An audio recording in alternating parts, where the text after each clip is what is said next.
અલ્યા, અહીં સુધી વાત વણસી ગઈ અને તે મને કહ્યું નહીં? એકદમ શું થઈ ગયું? અને તારે માફી શેની માંગવાની? તે કોઈ ગુનો કર્યો છે? નમસ્કાર. મહેશ યાજ્ઞિકની 50 વાર્તાઓ આ પુસ્તકમાંથી આજની વાર્તાનું શીર્ષક છે વાત સહેજ સમજદારીની. એકનો એક દીકરો છે, અમદાવાદમાં ઓફિસર છે. એની વહુ પણ બેંકમાં નોકરી કરે છે. 1.5 વર્ષનો ટેણિયો છે. એ એમની રીતે રહે છે અને મારે બરવાડામાં જલસા છે. એકનો એક દીકરો છે, અમદાવાદમાં ઓફિસર છે. એની વહુ પણ બેંકમાં નોકરી કરે છે. 1.5 વર્ષનો ટેણિયો છે. એ એમની રીતે રહે છે અને મારે બરવાડામાં જલસા છે. સ્કૂલમાં પ્રિન્સિપાલ હતો. 3 વર્ષથી રિટાયર થઈ મફતમાં ગામના છોકરાઓને ભણાવું છું. સુધીરભાઈએ 1 મિનિટમાં એમની ઉંમરના સહપ્રવાસીને પોતાનો પૂરો પરિચય આપી દીધો. ભાવનગરથી ઉપડેલી લક્ઝરી અમદાવાદ તરફ આગળ વધતી હતી. સુધીરભાઈનું બોલવાનું હજુય ચાલુ હતું. સવારે 6 વાગ્યે ઉઠીને કલાક પ્રાણાયામ કરું. બહારનું જમવાનું ફાવતું નથી એટલે જાતે રસોઈ બનાવું અને રાત્રે 9ના ટકોરે ઊંઘી જવાનું. કાલે દીકરાનો ફોન આવ્યો કે કામ છે એટલે થેલી લઈને લક્ઝરીમાં બેસી ગયો. બસ પાલડી ઊભી રહી. સુકેતુ પોતાની કાર લઈને આવ્યો હતો. ટ્રાફિક વચ્ચે પણ એ સડસડાટ કાર ચલાવતો હતો. 25 મિનિટ પછી સુકેતુએ ખિસ્સામાંથી ચાવી કાઢીને ફ્લેટનું બારણું ખોલ્યું. સંધ્યા અને રુદ્રાક્ષ નથી? આરામથી સોફા પર બેસી સુધીરભાઈએ પૂછ્યું. પપ્પા, એ ઘર છોડીને જતી રહી છે. સુકેતુએ એમની સામે ખુરશીમાં બેસીને ધડાકો કર્યો. રુદ્રાક્ષને લઈને એ પિયર જતી રહી છે એટલે તમને ફોન કરીને બોલાવ્યા. ધરતીકંપનો આંચકો આવ્યો હોય એમ સુધીરભાઈ હચમચી ઉઠ્યા. એ બહુ અકડું છે. કહે છે કે આવીને મારી માફી માંગો તો પાછા આવવાનું વિચારીશ. બાકી છૂટાછેડાના પેપર્સ મોકલી આપીશ. અલ્યા, અહીં સુધી વાત વણસી ગઈ અને મને કહ્યું પણ નહીં. એકદમ શું થઈ ગયું? સુધીરભાઈનો અવાજ જરાક મોટો થઈ ગયો. અને તારે માફી શેની માંગવાની? તે કંઈ ગુનો કર્યો છે? નોકરી કરે છે એટલે મગજમાં રાઈ ભરેલી હશે, પણ તારે કાંઈ પગે પડવાની જરૂર નથી. અને બહુ ટણી કરતી હોય તો તું જ છૂટાછેડાના કાગળ મોકલાવી દે. સાવ સીધી દોર થઈ જશે. મને એવું લાગે છે, પણ રુદ્રાક્ષના ભવિષ્યનું વિચારું છું અને મન પાછું પડે છે. અરે, એવા વેવલા નહીં થવાનું, બાપે દીકરાને સમજાવ્યું. તારી દુખતી રગની એને ખબર પડી ગઈ છે એટલે એ તને નચાવે છે. તું ઢીલો પડીશ તો 1000 નખરા કરીને તને નચાવીએ જ રાખશે. હાજી. હોંકારો આપતી વખતે સુકેતના ચહેરા પર દ્વિધા તરવરતી હતી. એને નોકરીનું અભિમાન છે એ મને ખબર છે. સુધીરભાઈના અવાજમાં હજુય ગુસ્સો અકબંધ હતો. ક્યારે જતી રહી અને વાત શું હતી? મને માંડીને વાત કર. 5 દિવસ થયા. સુકેતુએ ધીમા અવાજે રામ કહાણી શરૂ કરી. એની સાથે બેંકમાં એક મિશ્રાજી નોકરી કરે છે. વારંવાર એની બાઇકની પાછળ બેસીને ઘેર આવે એ મને પસંદ નહોતું. અમારી નોકરીની દિશા અલગ અલગ એટલે મેં એને સમજાવી કે તું તારું વાહન લઈ લે, પણ એ માનતી નહોતી. 15 દિવસ અગાઉ બેંકમાંથી ટ્રેનિંગ માટે એ હૈદરાબાદ ગઈ હતી. અઠવાડિયાની એ ટ્રેનિંગમાં અમદાવાદથી એ અને મિશ્રાજી 2 જણા ગયા હતા. એ વાતની તો મને ખબર જ નહોતી. થોડા દિવસ અગાઉ એને લેવા બેંકમાં ગયો ત્યારે સ્ટાફના એક ચાંપલાએ જાણે મારી મશ્કરી કરતો હોય ને એમ કહ્યું, સંધ્યાબેન અને મિશ્રાજી તો સરકારી ખર્ચે હૈદરાબાદમાં જલસા કરી રહ્યા છે. એની બોલવાની સ્ટાઇલ અને એ વખતે આજુબાજુમાં ઊભેલા બધાના ચહેરાને જોઈ મારા લમણાની નસો ફાટ ફાટ થતી હતી. મને એવું લાગ્યું કે આ બંનેના સંબંધોની બેંકમાં પણ ખુલ્લેઆમ ચર્ચા થતી હશે.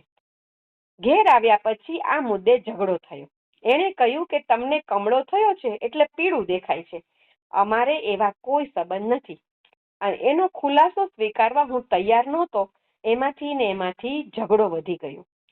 આવેશમાં મારો હાથ ઉપડી ગયો અને એ રુદ્રાક્ષને લઈને જતી રહી.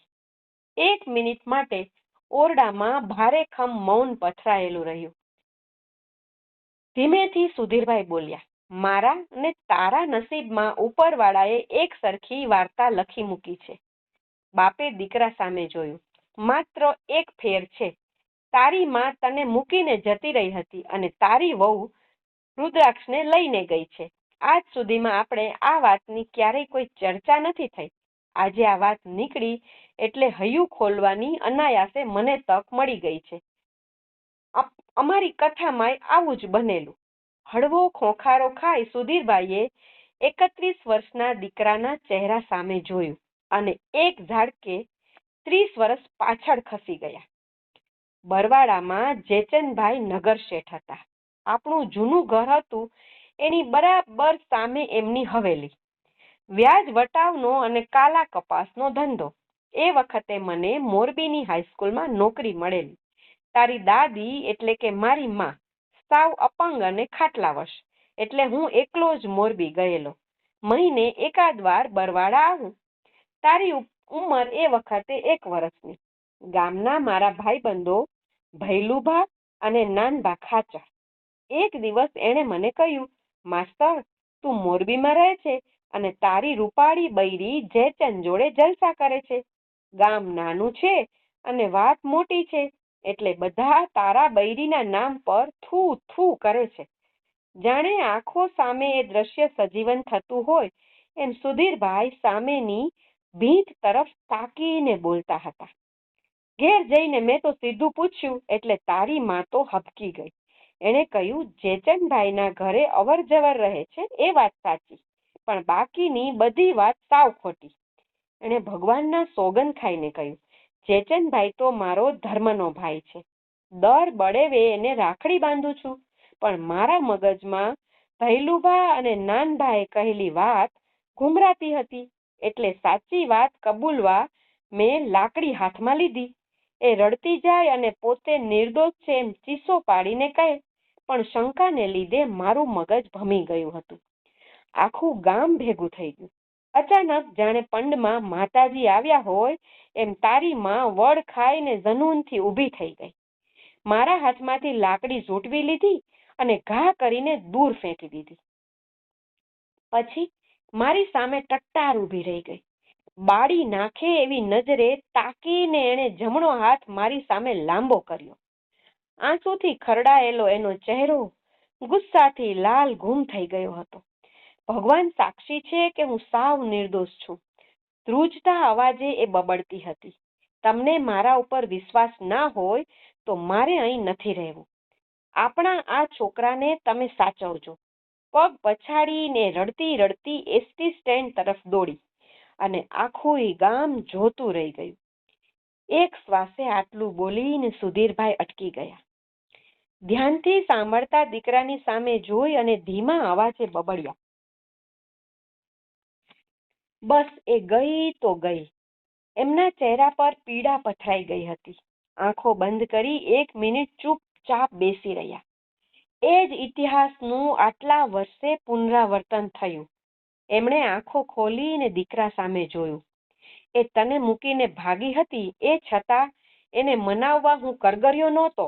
વટનો માર્યો ઊભો રહીને તાકી રહ્યો હતો.